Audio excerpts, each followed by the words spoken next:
All right, welcome into another edition of Catching Up with Tommy Mack here on 1010XL's podcast platform, 1010XL.com, 1010XL app, over on the YouTube channel as well, 1010XL, 1010XL Jags, and all over social media. My man Grammage does a great job breaking it up and sending it out. We totally appreciate that. Of course, it's a Monday, just afternoon time. I'm sorry to a late start. Normally, I'm a 12 o'clock start on Monday.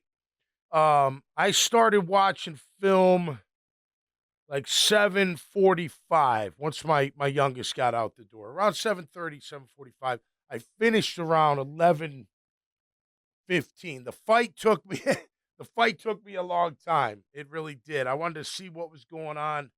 Kept rewinding it, kept checking it out. We're going to talk a lot about that. Of course, the hit on Trevor, the overall game, losing 23-20, another one.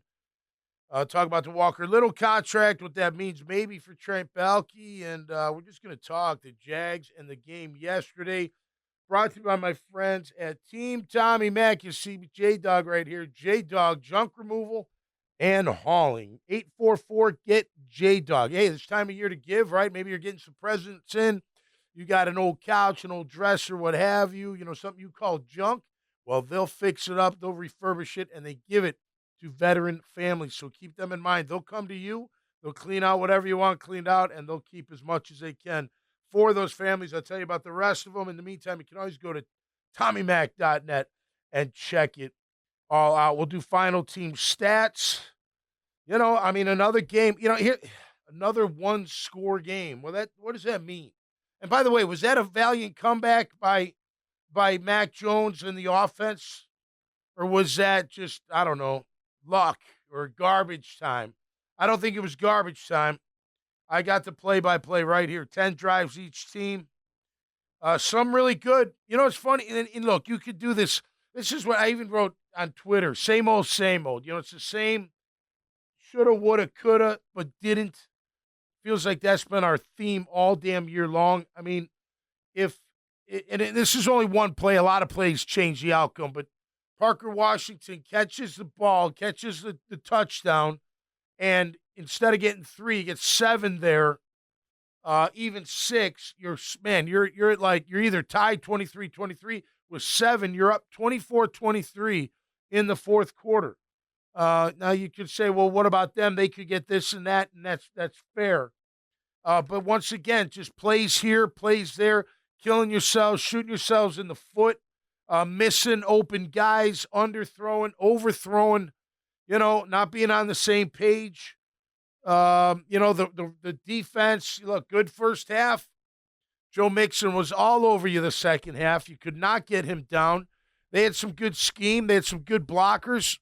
You got blocked a lot. You made some plays. I mean, it wasn't like terrible, but you sometimes got pressure on Stroud. A lot of times he had time to throw. It's I feel like this is what we talk about every week with this team. You get in the red zone, you shoot yourself in the foot, whether it's, a false start, or dropping the ball or getting sacked or what have you, missing a throw and setting you back. So we'll talk about it all. Of course, everybody's got Trevor on their mind, and rightfully so. I'm glad he's okay. Sounds like he's okay. That was a vicious hit. And a dirty hit. It was, and I saw the apology from Shahir, I think is how you pronounce his last name. He said he didn't mean to do it. It was split second. I'm paraphrasing. He's sorry. He never wanted to get Trevor hurt like that. Look, you're not out there. I'm not out there. I've been out there. It does happen quick. I mean, did Trevor ever see him, you think? You know what I mean? I mean, did Trevor see him or not? It was too late. One thing, look, it was a total illegal hit. He came with bad intentions. You watch the replay, man. He's leading with his forearm, he's showing his teeth like I'm going to nail him, So he's got bad intentions. You can tell that. He's got to know if you slide. And by the way, he's got a reputation for some of this. I saw the Bears thing. He hit He hit Caleb late out of bounds. He uppercutted one of their play, like punched him. He's a high energy guy. He wanted to take on the team. The second round was ridiculous. Come on, what are you gonna do? Why would you do that? Like, you're really gonna be like, hey, come on, meet me in the middle of the field, be 1-on-1. They'll let us go. It's like Gladiator, no problem. That never happens. He totally lost control of his emotions. They should fine him, suspend him, whatever they got to do. He should have missed him. I will say this about Trev. Trev, be more definitive, man. It's not your fault. Don't take it the wrong way. I don't know if hesitation is the right word, but he did something right before he slid. His upper body. I'm just for his protection because that hit yesterday could be. I'm not saying it is. It probably isn't, but could be hypothetically a career killer for a guy. A kind of hit like that could end somebody's career, quarterback or not. Just the violence of it, the nightmare of it. Going stiff, being knocked out. I'm sure if you're Trevor, you're thinking, I got a baby on the way, I got a young family, I got to be around. Those things go through your head when you take on that kind of collision. The NFL's gonna have to do something. The offsetting penalties. Look, that's the rules. And Ingram, what he did was unsportsmanlike too. We agree with it. Everyone agrees with it. No question about it. But the guy's defenseless and you jump on him. So, of course, that's a penalty. And then they offset. Now, when he throws his temper tantrum the second time, they should have thrown a flag on that. I don't know why they don't, and then get him off the field. But look, it's a violent game, and it sucks that it happened to our guy. And, man, I'm glad he's okay, and I hope he's okay for the future. It's interesting. I got a couple things that I heard on the broadcast, which I didn't hear yesterday. But he's been contemplating, like all week, he was wondering if he was going to play or not, and or have surgery, and he wanted to play, so that's why he was out there. Now you're shutting him down. There's no way you're going to play him. Just go get surgery then. That's what. If you're really contemplating surgery, even before the game, because I didn't know he was contemplating surgery. I thought he was just going to rest it up and go. If you're going to have surgery, go have surgery, right? If you got to have surgery at the end of the year, then have it now. Anyway, so that's a little confusing. I'm glad to see him out there, and he should have played. Listen, if he wanted to play, he should have played. That was a freak. Really unfortunate for him. Type of play. And by the way, it was right after they got done telling his amazing story with cause for the cleats. Goodness.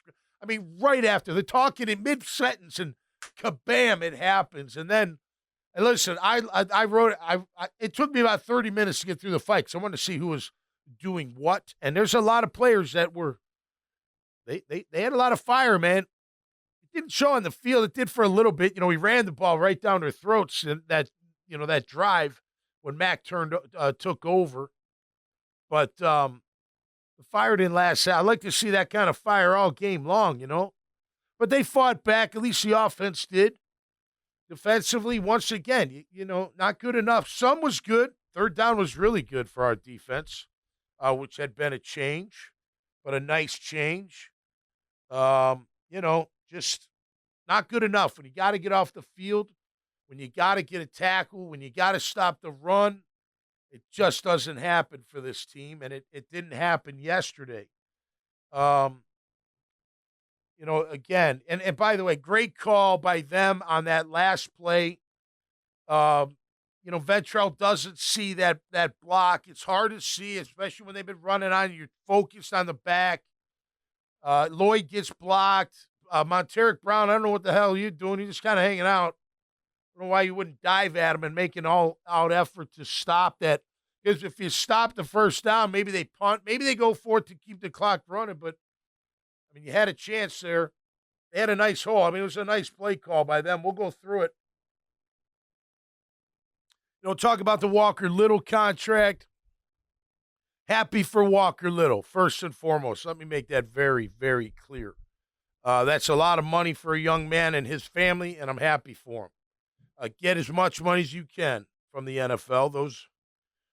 Those owners have plenty to give, and our owner likes to give it away, it looks like, whether you're worth it or not. And look, it's a 2-year deal. I think at the end of the day, it's a 3-year 45. I think it's 2-year with 13 guaranteed a year, 26 million guaranteed.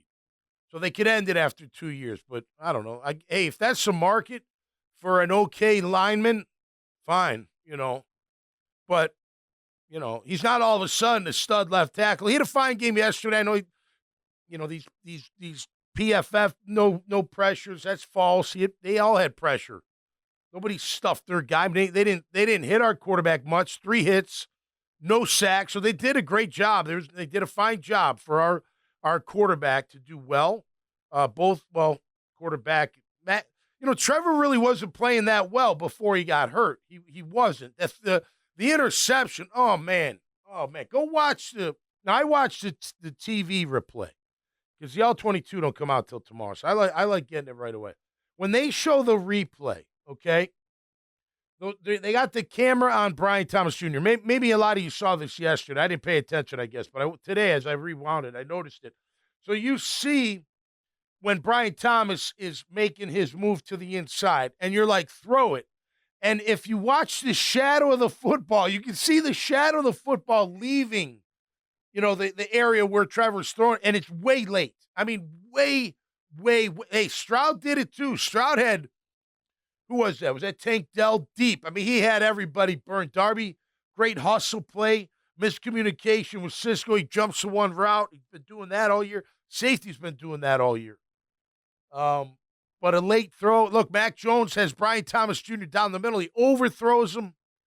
It could have been a different outcome. But nonetheless, they fall 23-20. Listen, these one-score losses don't mean jack shit. Please don't. I think this is going to be the theme all year. It's what we're going to hear. Last year was injuries. That was the excuse. This year will be, we're one score. Well, you know what? You were one score yesterday, and I don't think any of us had a feeling that Houston was going to lose that game at any point in time. Now, if it was 24-23, and then, we're winning with they got to make, something happen, which they did, and maybe it didn't matter anyway.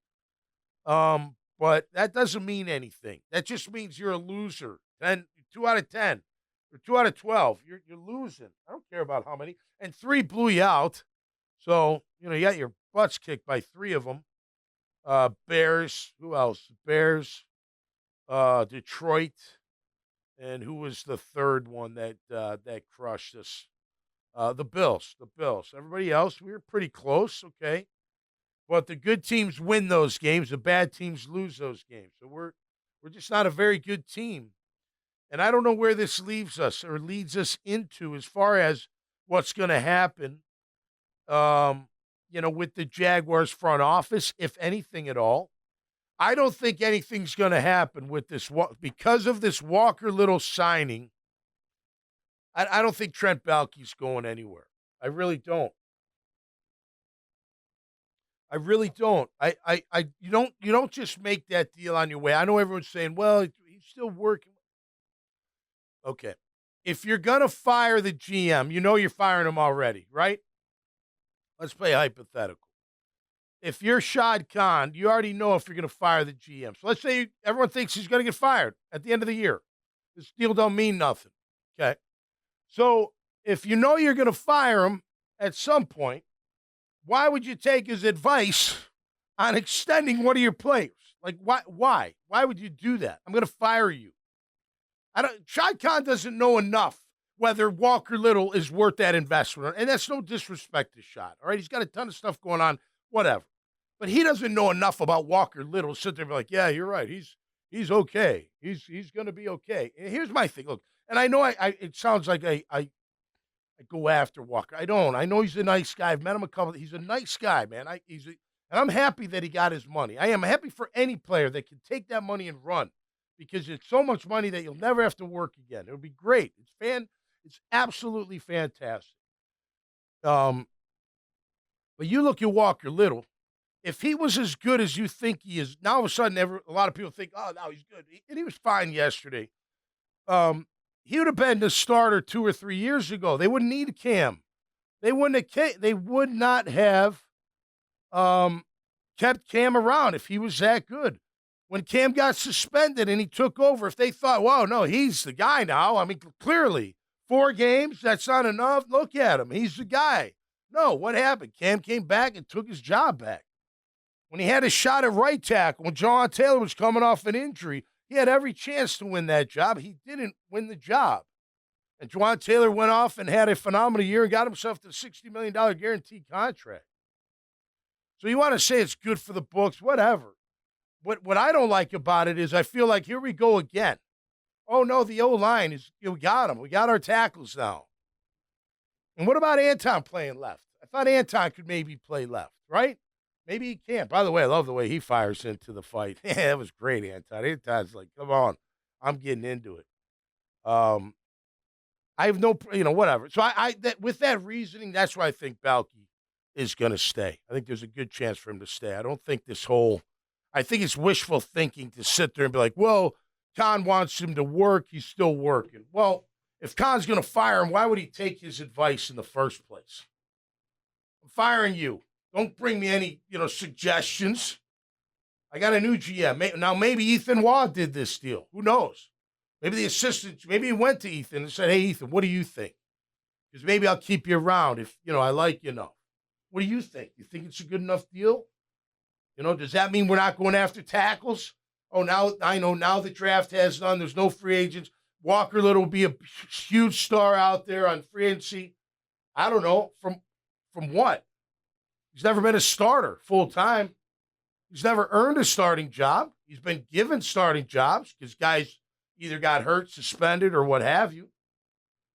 Is it maybe it's because there's nobody else? Okay, maybe so. That there's a supply and demand factor into free agency for sure. Jawaan Taylor, yeah, getting $60 million. I mean, he's stealing. Good for him.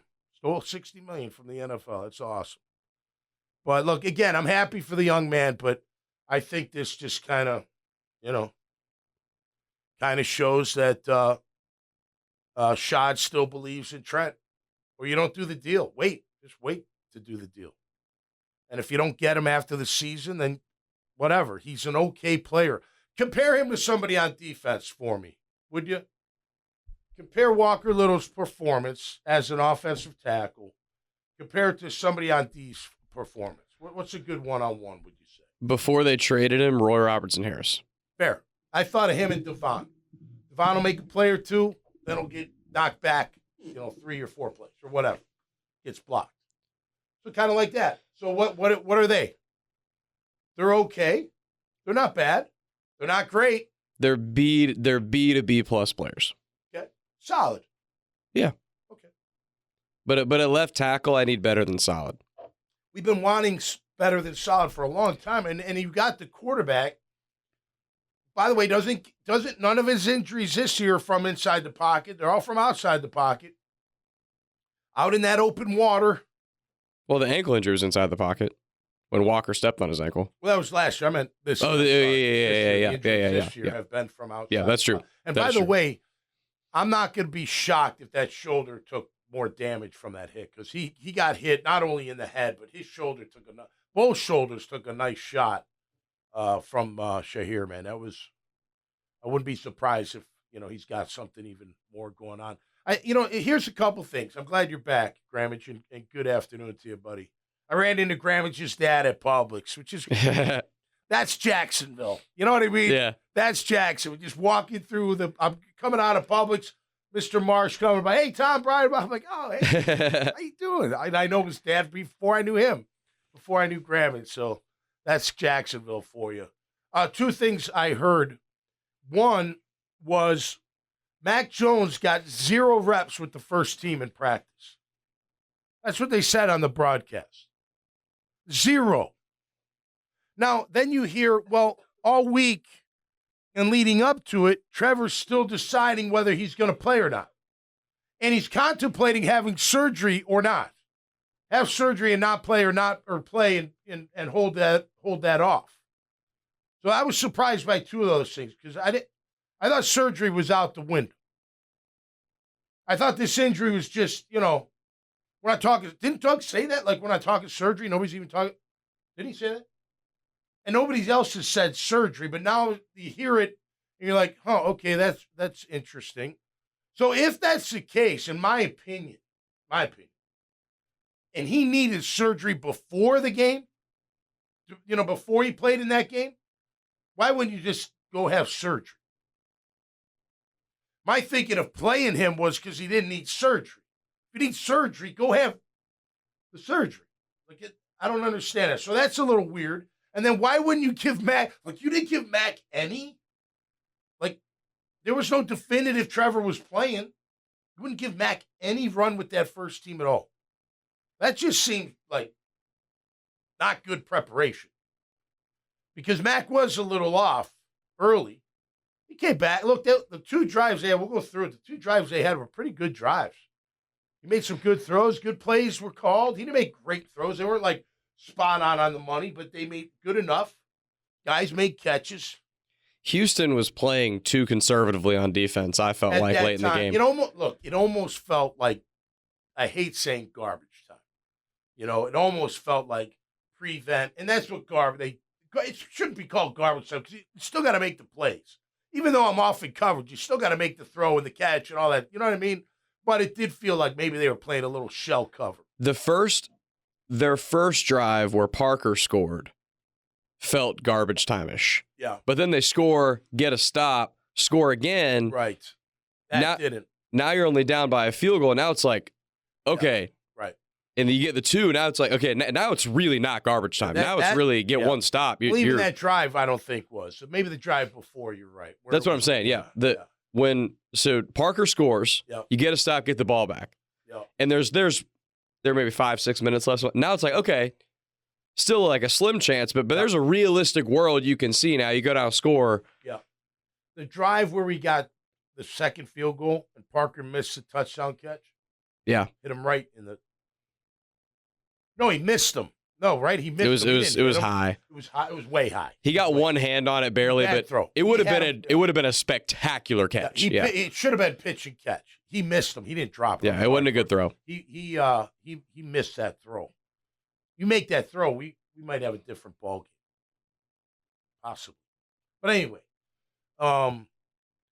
look, they made a valiant effort to come back. And they're fighting. But it's the same stuff over and over and over. We'll go through it. And it's same stuff. I talked about this, man.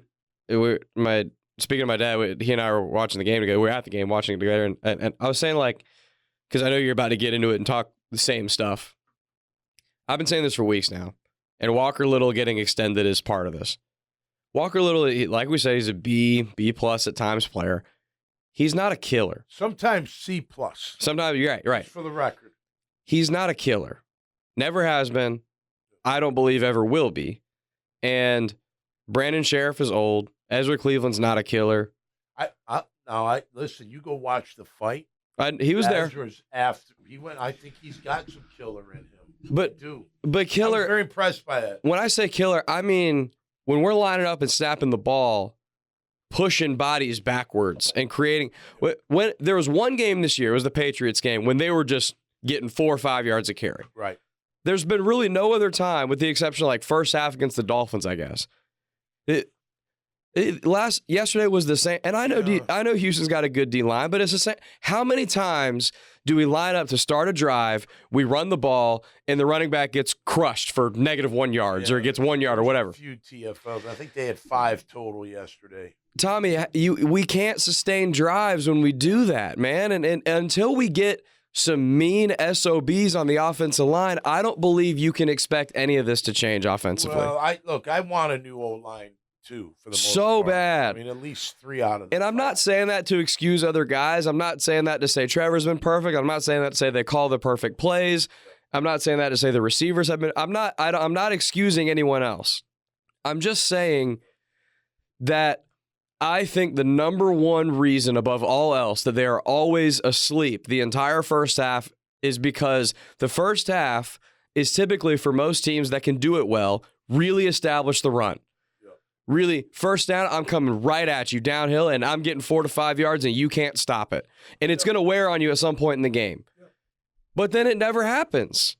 Well, you look at Houston in the second half; their running game Killed him. really got Killed him. And you can't tell me a big reason they didn't do that was because the defense had to run a billion plays in the first half because it's just 3 and out, 3 and out, 3 and out. I mean, well, look, man, we I did like the way the defense lined up yesterday in that what was it, a 5-2-4? It looked like that seemed interesting. I thought Nielsen was aggressive in blitz calls. They got picked up a lot. They weren't winning those battles. You had some success on occasion. Of course, Trayvon had a big sack on third down. It was a good effort. It was a little bit of a coverage, but it's still great effort. Some Armstead inside. Armstead, that was Josh Hines Allen, and Armstead went to work on Josh's sack. He was inside. Anyway, by the way, I want to get back to what I said. I'm not saying I would keep Trent Baalke. What I'm saying is I'm not going to be surprised if he stays based on the move that they just made. Not just based on that, but partially based on the move they just made with Walker Little. I don't think that just happens. I think that's a feather in his cap to take to the owner and say, well, look, I drafted him. We extended him. He's our starting left tackle. You know, that's a good thing. You want to develop players. You said it publicly. You said this was the best roster ever. So it's not me. And it's worth noting, too. That's what's happening right now, for the record. You know this. They're posturing inside that organization to who's going to save their job. Maybe none of them do. We don't know. But I know that Baalke is going to build a case, and so will Doug, as to why they should stay.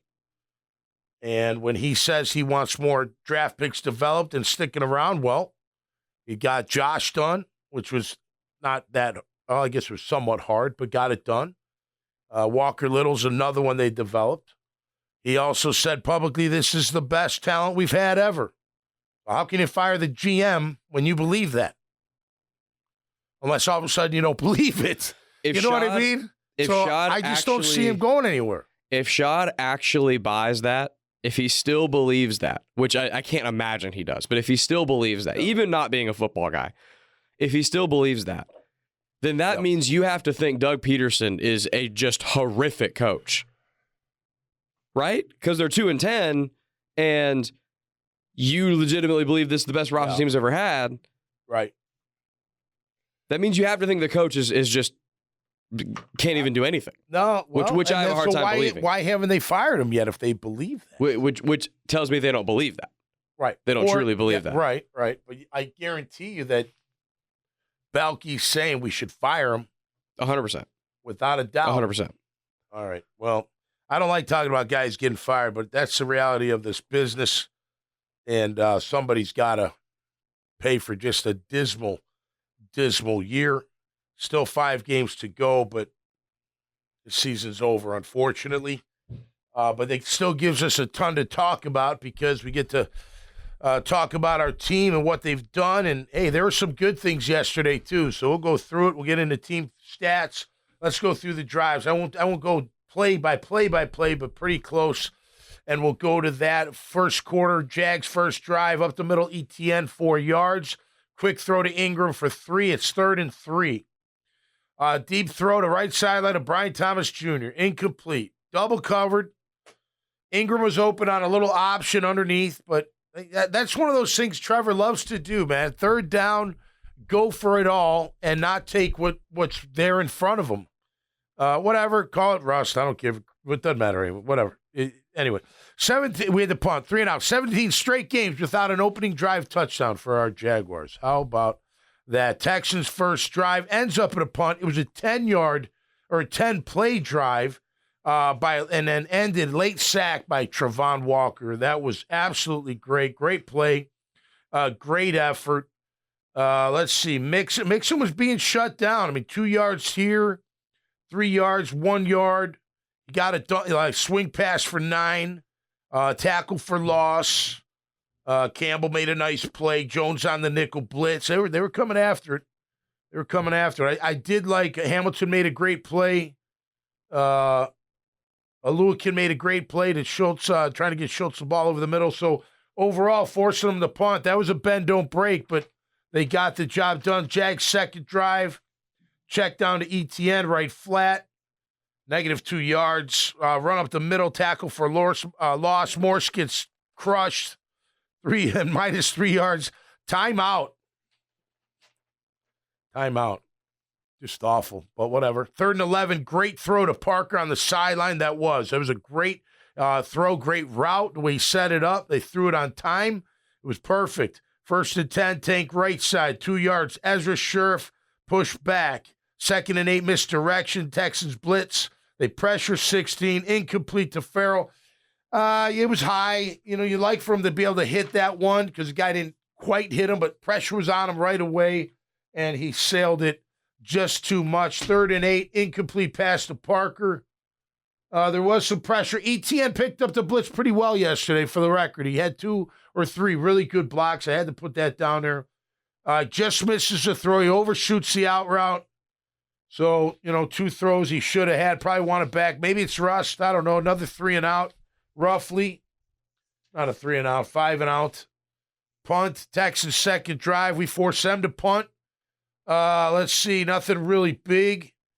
Deep throw. That's the deep throw to Tank Dell, man. Listen, if he throws that earlier, touchdown. Just like if Trevor throws the deep one to BTJ a lot earlier, it's a touchdown. There's no way they're going to defend it. We'll talk about that when it happens. I know I already did a little bit early on.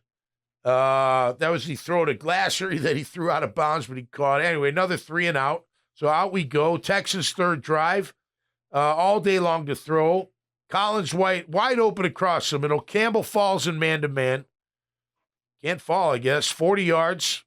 Mixing stuff by Ventrell Miller, great play. Check down to Pierce, no gain. Lloyd, great play. End of first quarter. Mixon, throw to Mixon incomplete. Johnson on coverage. Field goal Texans, 3-0. Jags fourth drive. That's the interception. So go watch. Hey, Grammage, when you get a chance, watching the game replay. So the interception that Trev threw. When they show the replay, it's the camera's on BTJ, and he goes up, and right as he makes his move, you're like, throw the ball, and then you can see the shadow of the ball when it leaves, and it's it's wicked late. It's like almost a full second late.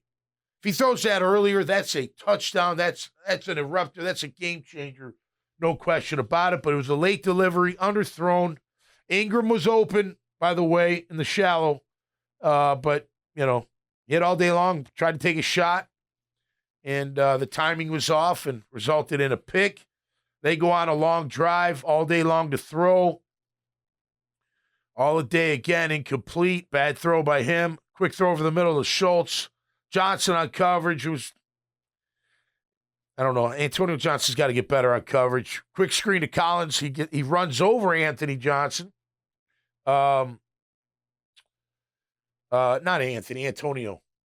Yeah, what did I say? Antonio Johnson. Sorry, Antonio.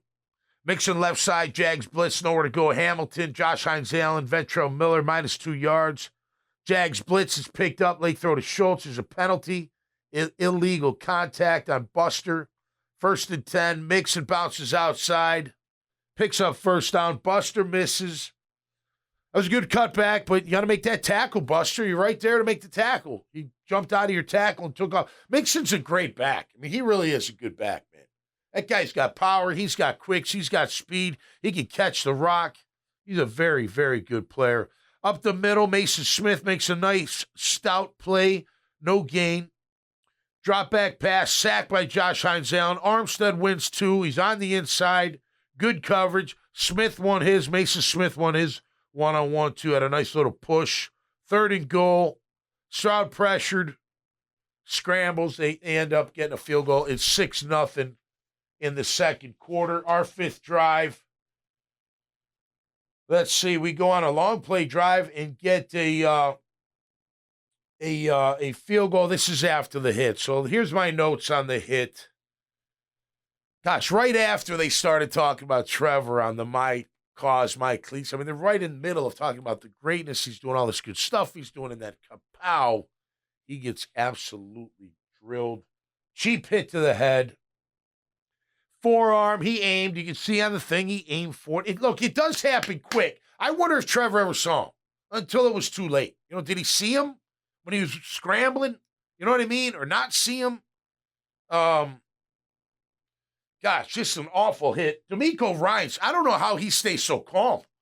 I mean, his guy's not like, he's got to reprimand him internally because he did everything you're not supposed to do. And he tried to calm him down. I mean, I'm watching a replay. D'Amico's like holding on to him. He's not even yelling at him, but he's got to be saying something like, calm down, man. You got to get out of here, And then they didn't, I don't know. That was bad. That was a bad look. I don't care what his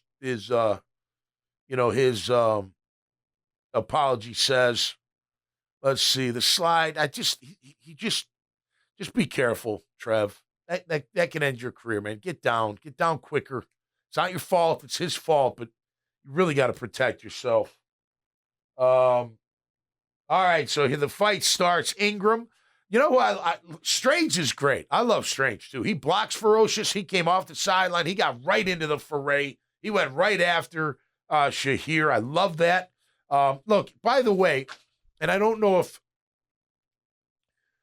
most of you probably know this or figured this out, but when somebody does that to your QB, you're not thinking fine. You're not thinking penalty. You're not thinking ejection at all. You don't care.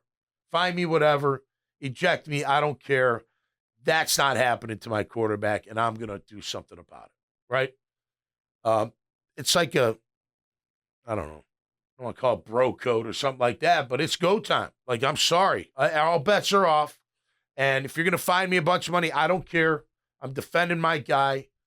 And I don't blame anybody that got involved. Jarian Jones is going to get fined.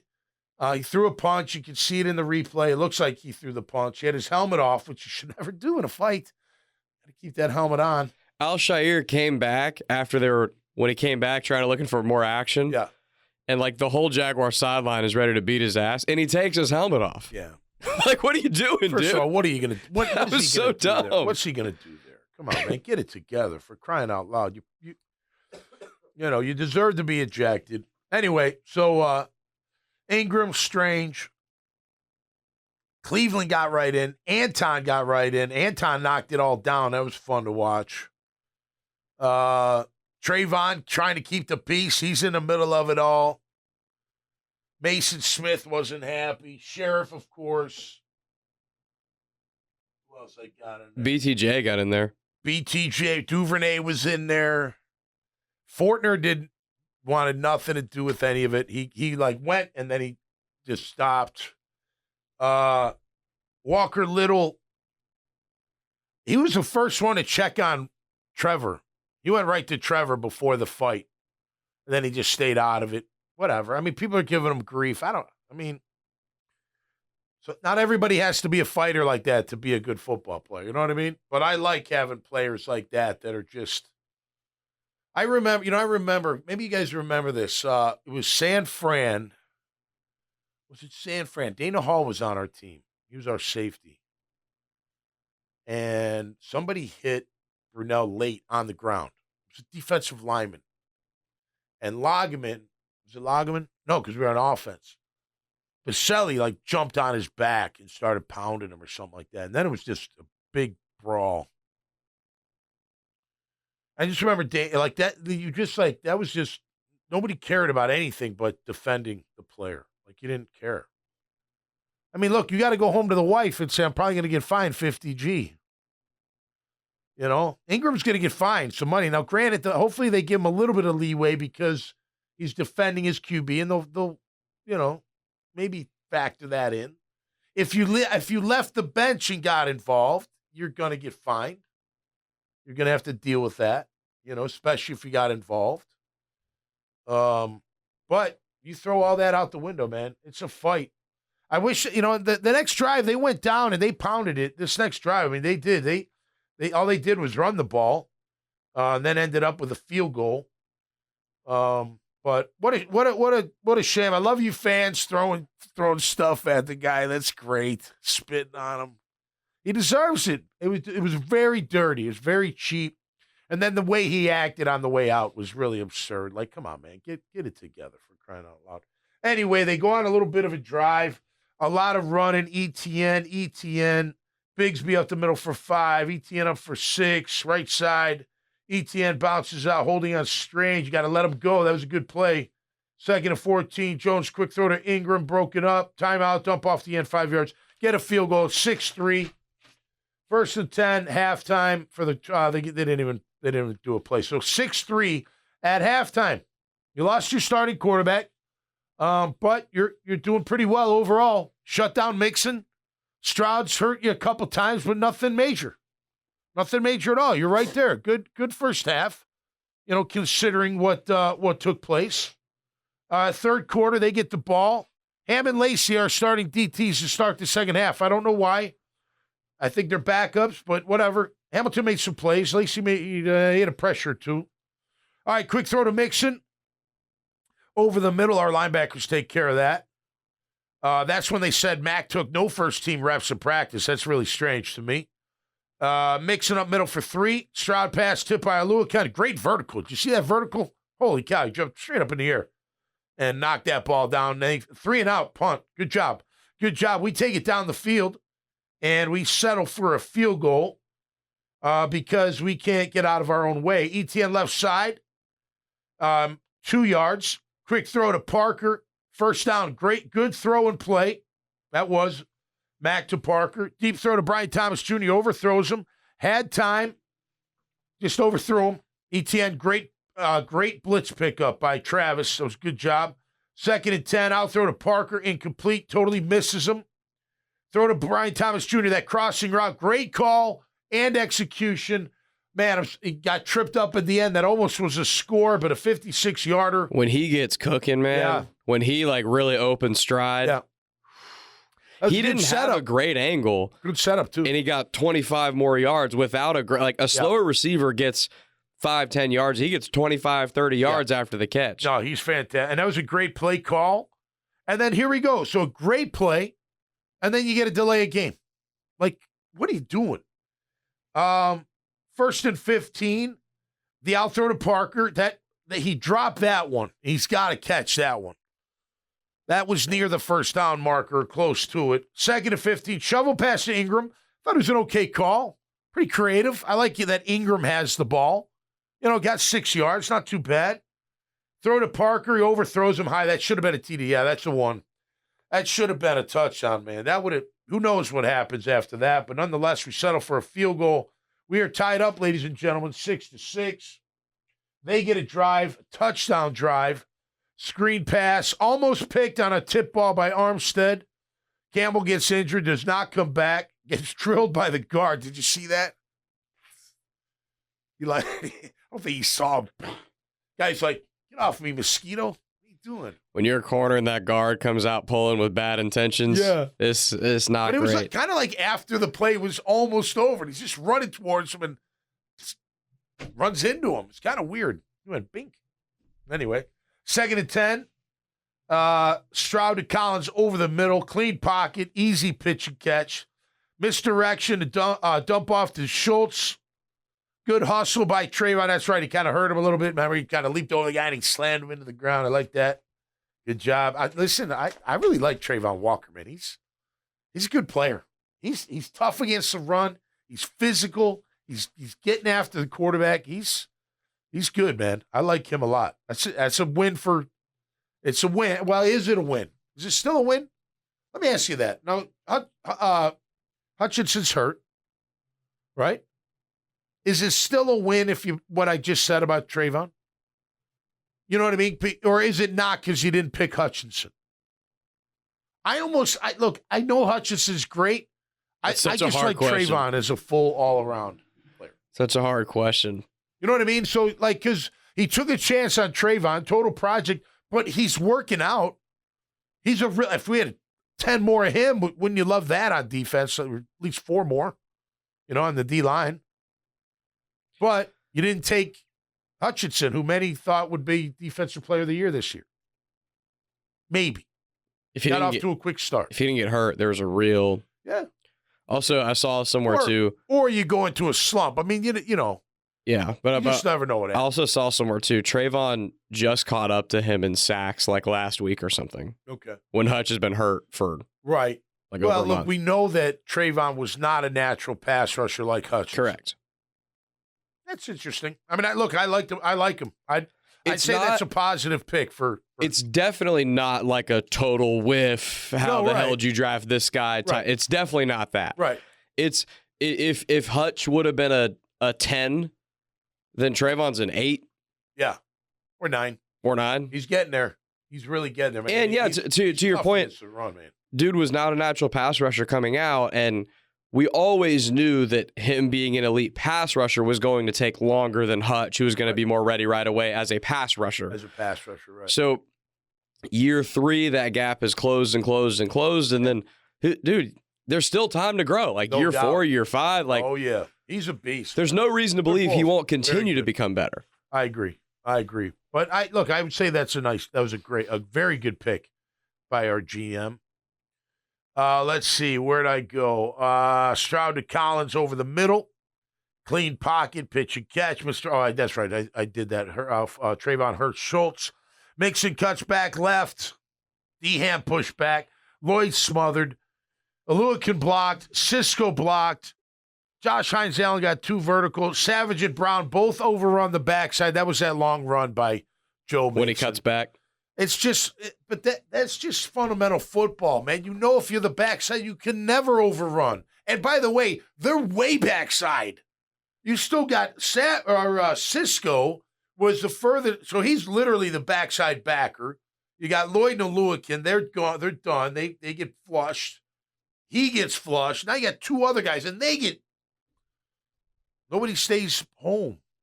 I tell you, backside play is sometimes the easiest tackle to make because they're going to run right into you. What's that? They're going to run right into you when they cut back. If you slow play it, there's nowhere for them to go. But if you think you're going to go and beat them to the front side and they cut it back, you're screwed, man. You're screwed. But that was a big play by them. And then the left side, everyone was blocked. Touchdown run. 13-6 could have been 13-10 if you hit on a couple throws, but it's not. 13-6, Houston Texans. Jags 7th drive, the low snap, shotgun, unexcusable. I don't know how that happens. Lack of focus. Glad they didn't lose the ball there. Could have. Quick throw to Brian Thomas Jr., 4 yards. Out throw to Bigsby for 7. Punt, 3 and out. Holding on Farrell on the punt. It's bad drive, very bad drive. Texans 7th drive ends in a field goal. Throw to Mixon, looking on the cover for 9 yards. Left side for Mixon. First down, Josh Hines Allen. Dump off to Mixon. Savage blitz. Lloyd makes tackle for -4. That was a good one. 2nd and 14, drop back all day long. Late pressure. Stroud escapes to the right. Hits Mechie for the first down. That was a dagger. That was 2nd and 14. You had him pressured, too. He just got out the right side and then made a great throw. It's tough to play that kind of coverage when he breaks containment, especially. 3rd and 1, Mixon cuts it up. 2-yard game, gets the first down. Hamilton on the play. Play action, Stroud pressure. He skips. It's a wide open Collins. That's right. It was at zone. So somebody messed up their coverage on that one. It looked like it was Savage. 1st and 10. Play fake pressure. He scrambles for 3 yards. 2nd and 7 all day long. No one open. 3rd and 7. I'll throw to Mechie. Light pressure. 3 yards. They get a field goal. 16-6. Still in it. Our 8th drive. Toss right tackle to ETN. Great block by Ingram and Strange. I tell you, I like that Brenton Strange, man. And by the way, he makes plays when you get him the ball. It's like 1 a game. Get him 3. I don't know, maybe 4. ETN up the middle for the first down. Good double team by Ezra and Walker Little, pushing that guy back. 1st and 10, quick throw to Strange, who breaks tackles for the first down. That's what I'm talking about. 14 yards. 4th quarter, 1st and 10. Jones throw to Parker, half roll pressure. That's a challenge. It hit the ground. 2nd and 10, drop back. He's got pressure. He escapes up the middle for 5. Drop back, clean pocket, misses the pass to Brian Thomas. Yeah, it looked like miscommunication on that one, where he threw it and where Brian Thomas went. And then a 55-yard attempt by Cam that he misses. Surprised he didn't go for it there on 4th and 5. You know what I mean? You're down 16-6. It's fourth quarter. You know, I know you're playing points and all that, because then if you get it, you're only down 7. That's a long field goal. He can hit him. I don't know. Doug's usually the aggressor on those things, but he wasn't on that 4th down. He must have his reasons. All right, they get the ball back, midfield, play action all day long. Tank Dell completion. Darby's on the coverage, 1st and 10, toss the mix and left side. Trayvon misses in the backfield. Yeah, and then he gets outside. It would have been a tough tackle, but he's a tough back, man. You're not getting down with just hands. You're not. You're not just going to grab him. Quick throw over the middle. The Collins incomplete. Play action all day long. Incomplete to Woods in the end zone. Good coverage by Aluakon. That's right. He ran with him. That was good. Full out blitz was picked up, and Schultz is freaking wide open. Blown coverage again, and he walks in for the touchdown. Well, we've seen that all year. He did come with 6 or 7, Grammage. We've been calling for that from Ryan Nielsen. He brought 6 a few times. Just never got home. You know? The both sacks, I think we were 4 down line. Wasn't a blitz or anything. When you're called, man, you gotta get home. You gotta get to the QB. Nonetheless, it's 20-3, the 6 in the fourth quarter. Then we go on a little run. Okay? Now, you may say they played a little shell in this one. I think this is the one we're talking about. Play action throw to Brian Thomas Jr. He drops it. It was in his hands. That was a good throw. Drop back over middle to Ingram. 1st and 10. Throw out route to Parker. Incomplete. 2nd and 10. Bigsby off tackle for 19 yards. Great block by Ingram. That was his one run. 1st and 10. Drop back. Late pressure. He escapes it. He finds Ingram for 3. Over the middle to Ingram again for 4. He escapes, gets up the middle for a yard. It's 4th and 2. Pass over the middle to Duvernay. Great throw and catch. Great job by number 12, man. Good job. Good job. 1st and 10. ETN up the middle for 7. 2nd and 3. Throw to Strange down seam. Too high into the end zone. 25 straight possessions with no TDs at that time. Jags led the league. 25. Is that true? Wow. Wow, that's unbelievable. That's terrible. 3rd and 3, ETN up the middle. He bounces outside, nowhere to go. They blitz big time. Throw to Parker, touchdown. More of a great catch. It wasn't a great throw, but he at least got it to him. And great play by Parker Washington. Staying in bounds, again, that touchdown. 2-point attempt, no good. Incomplete to Ingram. They get the ball back. 3 and out. 3 and out. It's pretty damn good. That 3 and out was when I was like, right. There's actually now it's real. A semblance of a chance here. Yeah. Drop throw by Collins. Mix out middle, no gain. Armstead was there. Throw to Collins on 3rd and 10. Good pressure. They got 9 yards, but got him right before. That's right. They tackled him right before. Surprised they didn't go for it. You know, they're in control. Well, they got a little momentum, so maybe that's why. Maybe they thought their defense, well, okay, we won't play shell. We'll tighten up. Nonetheless, our 10th drive, we get the ball in the own 16. Jones to Parker, back shoulder throw, 1st down. Ball tipped to line of scrimmage, 2nd and 10. Throw to ETN, 5 yards. 3rd and 5, quick throw, Ingram, 1st down. 1st and 10, throw to Parker for 15. He was pressured and escaped the pressure. 1st and 10. Out throw to Ingram, 1 yard. Throw to BTJ, quick out throw, 10 yards. Nice throw and catch. Deep throw to Brian Thomas Jr. in end zone. That was tough. Too bad he couldn't come down with that one, man. That would have been a crazy catch. You know, he had it with 2. I know. I guess, look, think about, like, you got 2. I've never done this before, but, think about, like, your body. You got 2, and how are you going to get that second foot in? You know what I mean? Without use. You know what I mean? Like, don't you need your other arm down to drag the leg almost? You know what I mean? Because I know the announcer's like, you got to hold on, and I get that, but how do you? Because you're not like, you're not dragging at the time when you catch the ball. Yeah. It's up in the air. I don't know. You know, it was a hell of a try. Too bad he couldn't get that foot in and hold on to the ball. That was a good throw, though. It was a good throw. 2nd and 10, quick screen to Duvernay. Good call. Good blocking by Ezra, Morse, and Sheriff. 1st and goal. Throw to BTJ over the middle. Good throw and catch. Good loft throw. Nice little air on it. He made a great catch. And then quick throw to Parker. That was a good throw. Out pattern. It's 23-20. It's 23-20. It's crazy. This has been our year all year long. So annoying. Isn't it annoying? You know, and I don't look at it like, oh, they're so close, they're so close. I'm more like, no, it's annoying because they kill themselves too many times prior to going on these runs.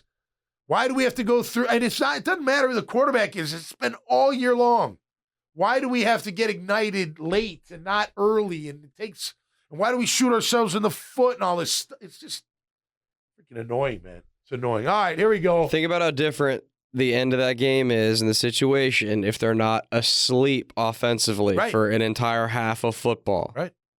They're asleep and they can't run the ball. This is what I'm saying. Like, and for the right, before Trev got hurt, he made like 1 or 2 good throws. The others were not. They weren't that good. And they couldn't run the ball either. They couldn't do anything.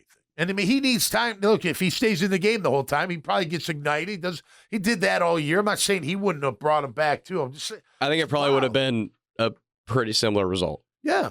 He'd have led two drives and All right, last drive. We got 2 timeouts.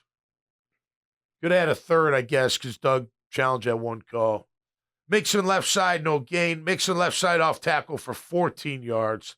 Bad read by Lloyd and Miller blocked. They opened the gate. That one hurt him. 1st and 10, toss left, no game. Hamilton and Lloyd. Timeout Jags, none left now. 2nd and 8, Mixon off left tackle for 3. Mason Smith. 3rd and 5. This is it. Make the tackle.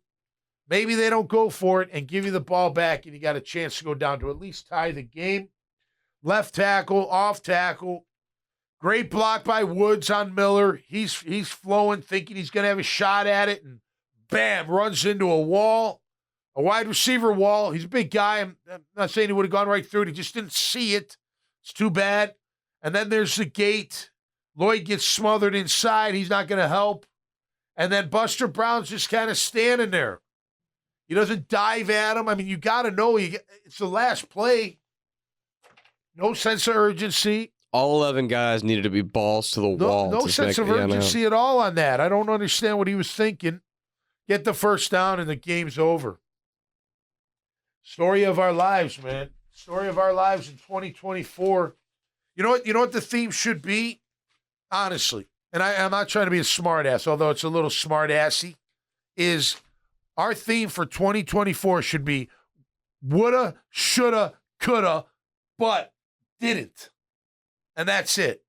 That's all you should say about 2024. No injuries, no one-score games, just that. Woulda, shoulda, coulda, but didn't. Because that's been pretty much the entire year. Some of it self-inflicted, some of it just not very good execution, some of it just not very good at all. All right, final T-Stats brought to you by Team Tommy Mac.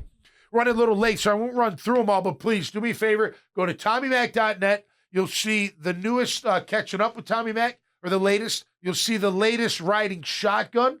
Last week, I had Laser from Dodgeball on. Really fun interview. Wait till you hear the story about him going against Vince Vaughn, practice of Dodgeball, and it's in a sound stage. Just wait to hear the story. Absolutely incredible. But while you're there, all of Team Tommy Mac's logos are on TommyMac.net.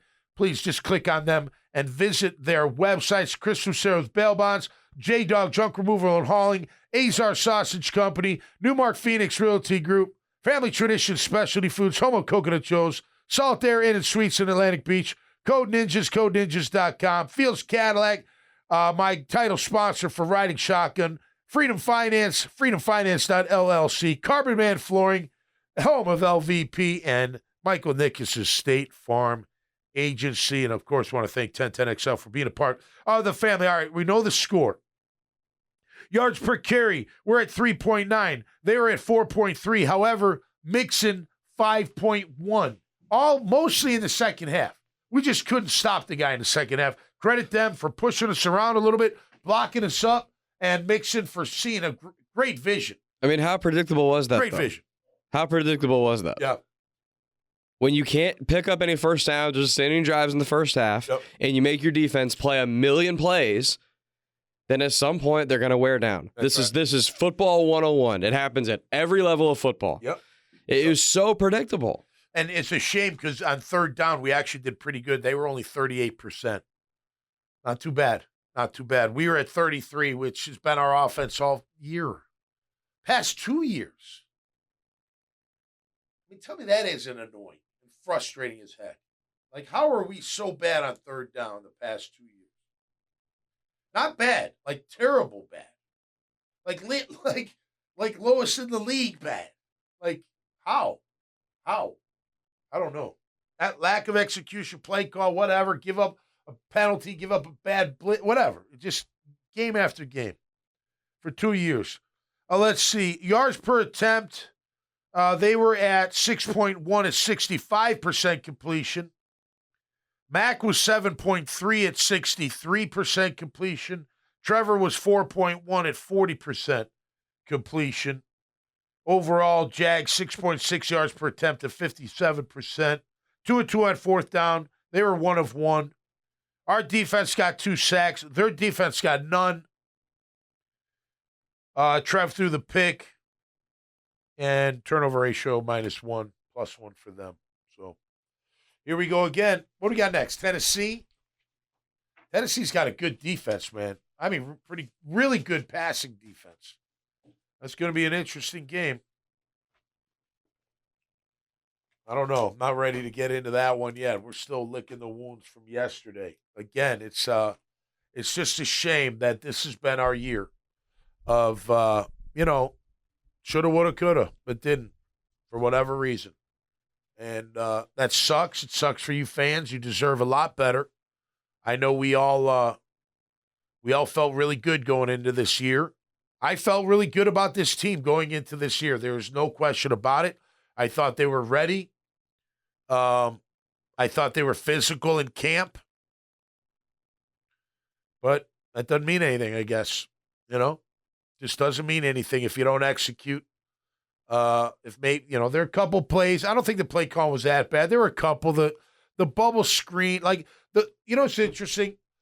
When it's 3rd and 10, you throw a bubble screen, and I'm like, that's a terrible call. It's a terrible call. But then you throw the I think it was 1st and 10 or 2nd, whatever, to Duvernay. I'm like, that was a good call. Maybe because it worked. You know what I mean? And maybe because you don't normally go to Duvernay, so it was a good call that you finally did something different. You know what I mean? But I can't stand the 3rd and 10. You're just going to – the chances of that happening are slim to none.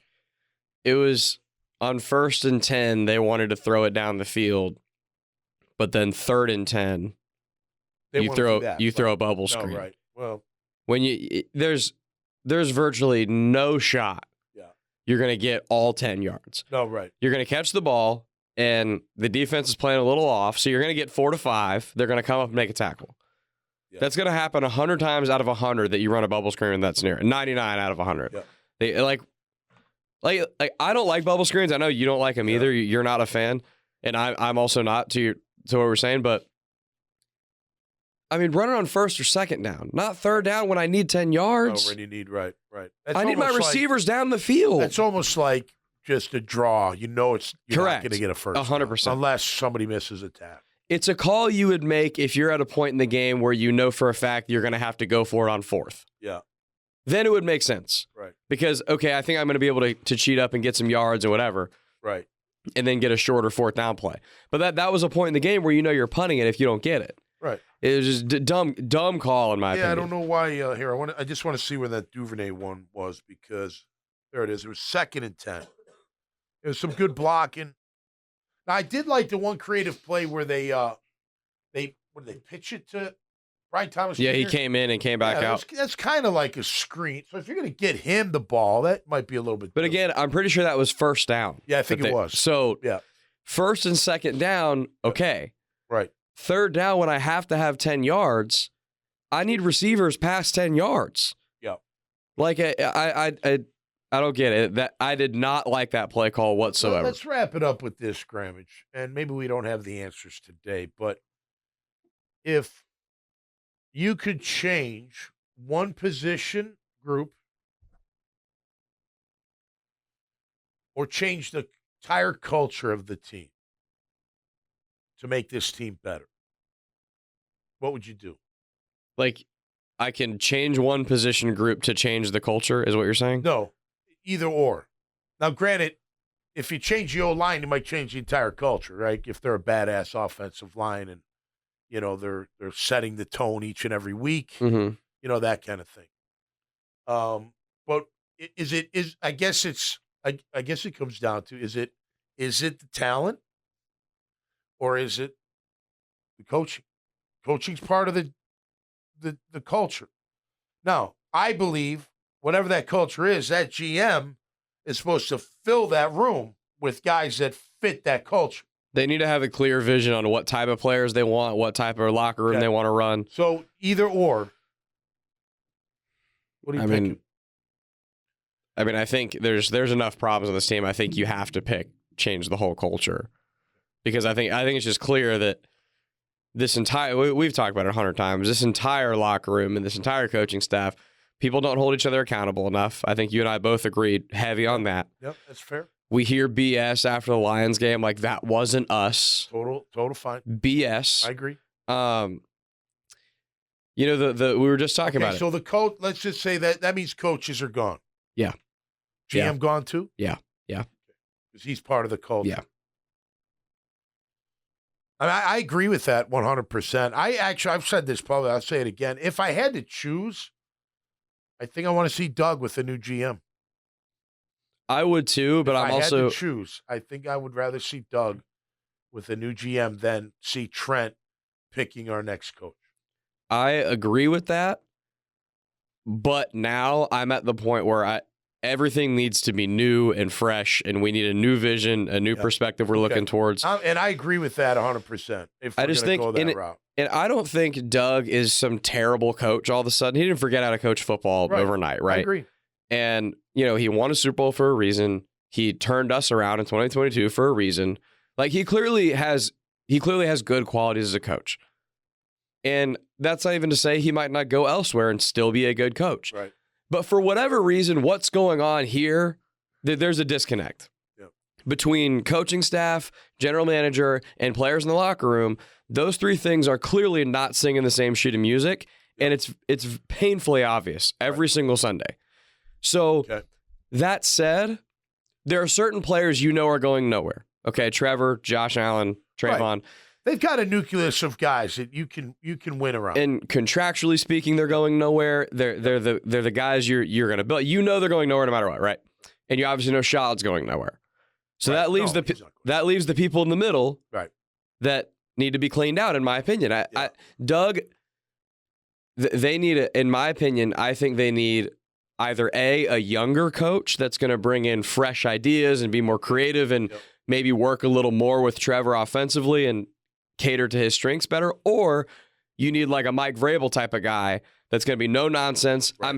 I'm holding all of you accountable. Right. Like, and I'll let my coordinator handle the QB. Correct. And we're going to be tough SOBs every Sunday. Yep. You need one of those two, and Doug is in the middle of that, and he's not.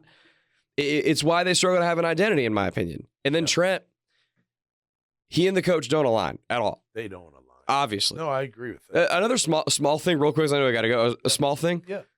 Keelan Robinson was active. Oh, okay. Yeah. Right. This is another example of the coach and general manager not being on the same page, in my opinion. Keelan Robinson's active. He's on kick return yesterday. Right. As a blocker.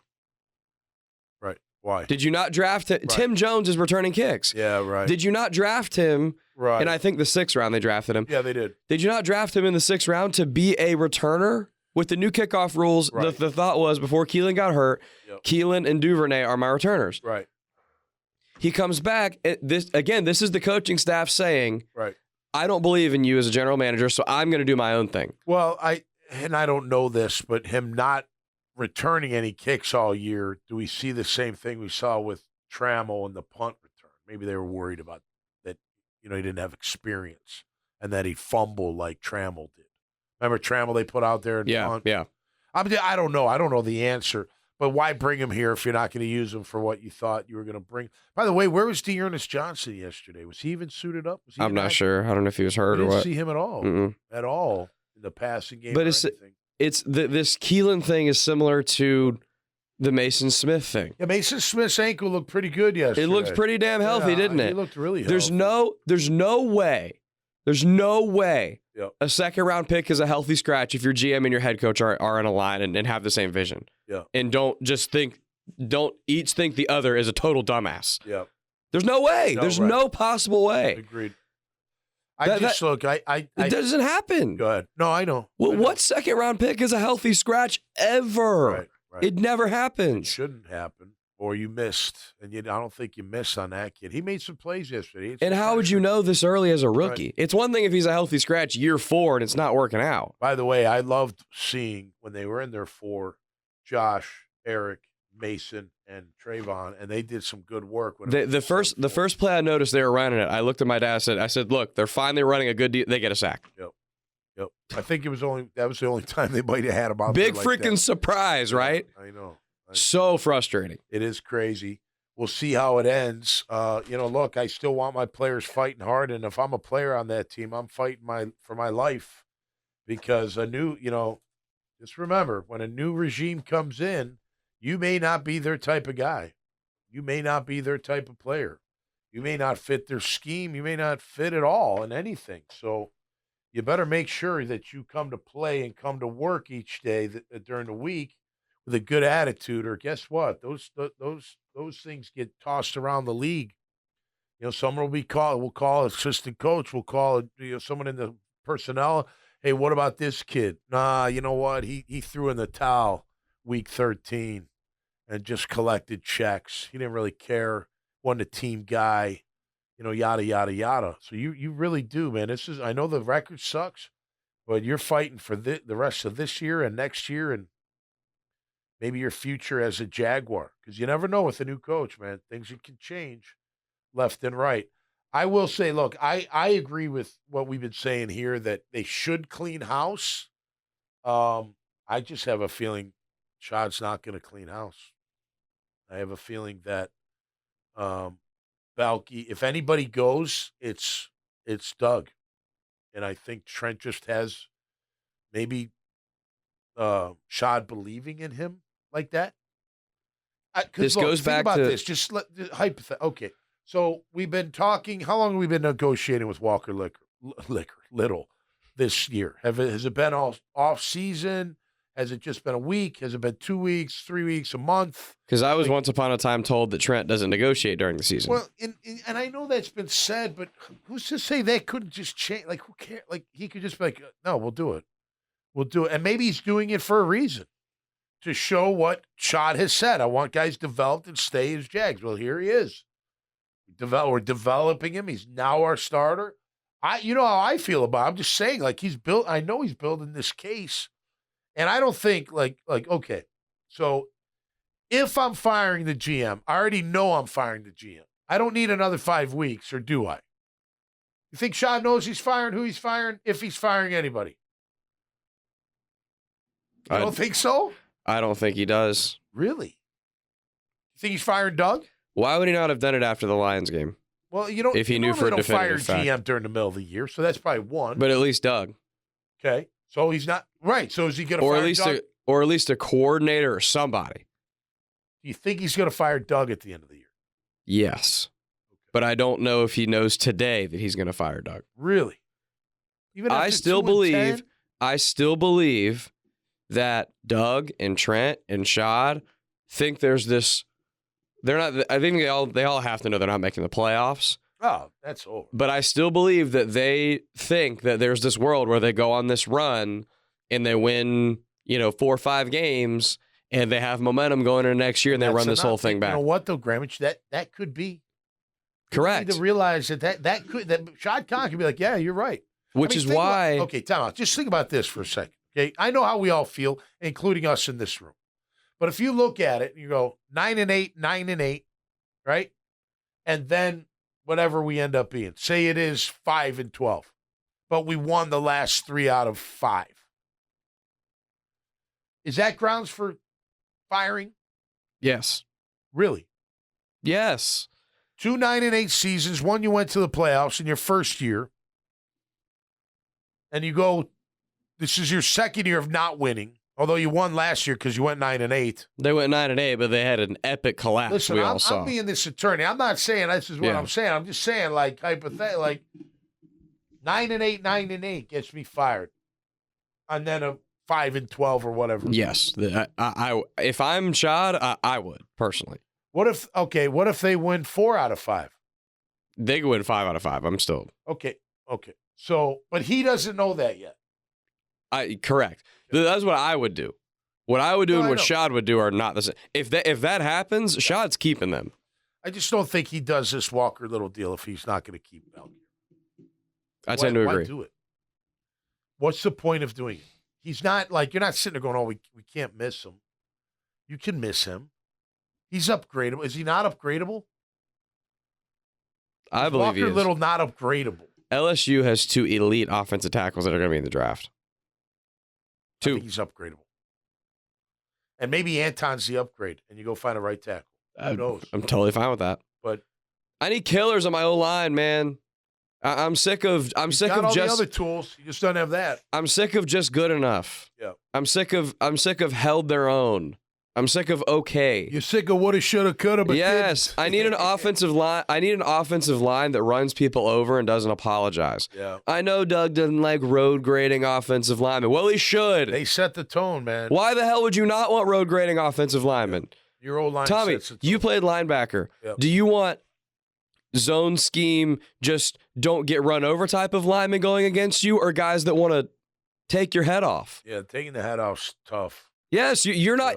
That's a tough one. It makes your life way harder. It's a tough decision. It's when you got to get, because like I look at like Dermontti Dawson he was only 285, the Pittsburgh Steelers Hall of Fame center, probably the best offensive lineman I ever went against by all of football. He could knock you on your ass, but he didn't always try to knock you. He tried to get in your way. And he was so athletic that he could get up to the linebacker level and have his body turned and wall you off with the shot like that. And it would blow your mind, like if you weren't prepared for it. You'd be like, holy cow, he's on me already. Snap the ball. Boom. You know what I mean?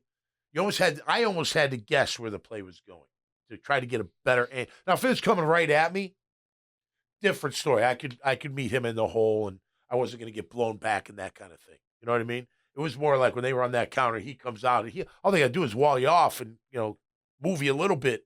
They don't have to knock you on your tail. I don't think they ran a zone scheme. But then you go back to Philly, Graham. I mean, tell me, Kelsey's an animal. Lane Johnson's an animal. Peters is an animal. They're 2 guards. I forget who they were, but they were big, massive people that were athletic. So how did that change?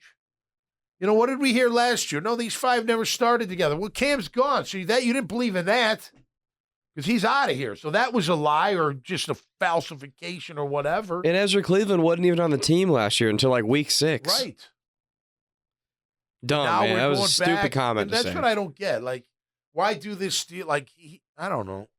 Whatever. I hope it works out. I'm glad for Walker that he got that big money, but that to me just says there's something going on inside that organization. Well, we'll just play it out as it comes. We'll be back on Friday. Hey, want to thank everybody yesterday that came out to the Duval House and watched the Dad Bods perform. We really appreciate it, man. It was a great crowd, great people. Got to meet some really cool people, cool Jags fans. I tell you, I even said it on the microphone. I said, it's pretty cool. I used to play inside that stadium, and now I'm playing right outside the stadium. It's absolutely cool. Thanks to John Phillips. Thanks to Divine. Thanks to the whole team. You guys were absolutely incredible. I truly appreciate all the hospitality, and we'll do it again maybe next year. Until next time, be safe, stay cool, and be safe. We'll see you right here. Catching up with Tommy Mack. Peace and love out there. Have a great day.